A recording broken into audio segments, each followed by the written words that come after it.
नमस्ते आचार्य जी, मेरा नाम अद्विक है और मैं दूसरी कक्षा में पढ़ता हूँ। मैं बैडमिंटन खेलता हूँ, तबला भी क्लास सीखता हूँ और हिंदी भी सीखता हूँ और मैं डिस्ट्रिक्ट लेवल में भी खेलता हूँ। आचार्य जी, मेरा सवाल है कि मैं पढ़ाई पे ज़्यादा फोकस क्यों नहीं करता? चलो अब हम पैराडाइम बदल देते हैं। अब मैं सवाल को अपनी जगह पर ले आता हूँ। पढ़ाई पर फोकस करूँ ही क्यों? जब तुम कह रहे हो कि पढ़ाई पर मैं फोकस क्यों नहीं कर पाता, तो तुम्हारे प्रश्न में एक मान्यता बैठी हुई है। क्या है वो मान्यता? कि पढ़ाई पर फोकस करना चाहिए। ये तुम्हें किसने बताया? पापा मम्मी ने। पापा मम्मी ने। मम्मी फिर भी बचा दी गई, पहले पापा लगा दिए गए। तो जिन्होंने बताया पढ़ाई करो, उन्होंने ये भी बताया कि पढ़ाई क्या चीज होती है और तुम्हारे लिए क्यों जरूरी है। उन्होंने बताया?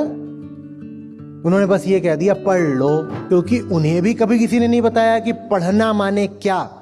छोटा मोटा सवाल नहीं है, बहुत जबरदस्त सवाल है, क्योंकि पढ़ाई का मतलब होता है ज्ञानार्जन।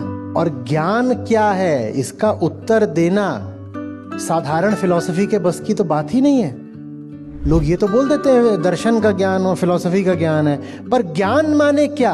यहाँ बड़े बड़े लोग उलझते हैं, ज्ञान माने क्या, तो पढ़ाई माने क्या, ये तुम्हें बताया ही नहीं किसी ने। चलो तुम्हारे तल पर आकर बताता हूँ ज्ञान क्या होता है। ज्ञान परेशानी और समाधान के बीच का पुल होता है। तुम कभी परेशान होते हो?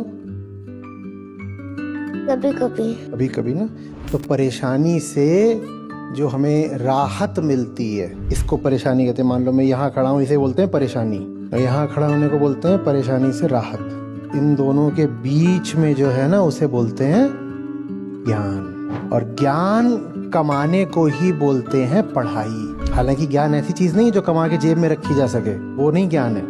पर ज्ञान है कुछ जबरदस्त सी चीज है, वो जेब में तो नहीं रखी जा सकती, लेकिन वो परेशानी दूर कर देती है। कोई भी परेशानी हो, कोई परेशानी हो, दूर करानी है कि नहीं? करानी है ना। और अगर मैं तुम्हें बताऊं कि तुम्हारी परेशानी पढ़ाई से दूर होती है, तो तुम पढ़ाई करोगे, कुछ बेहतर लगेगा?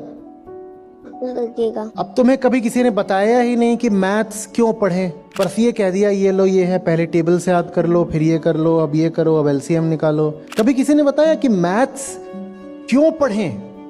पर ये सब क्यों पढ़ें, ये कभी किसी ने बताया नहीं। और पढ़ने का बहुत वाजिब कारण है। कारण क्या है?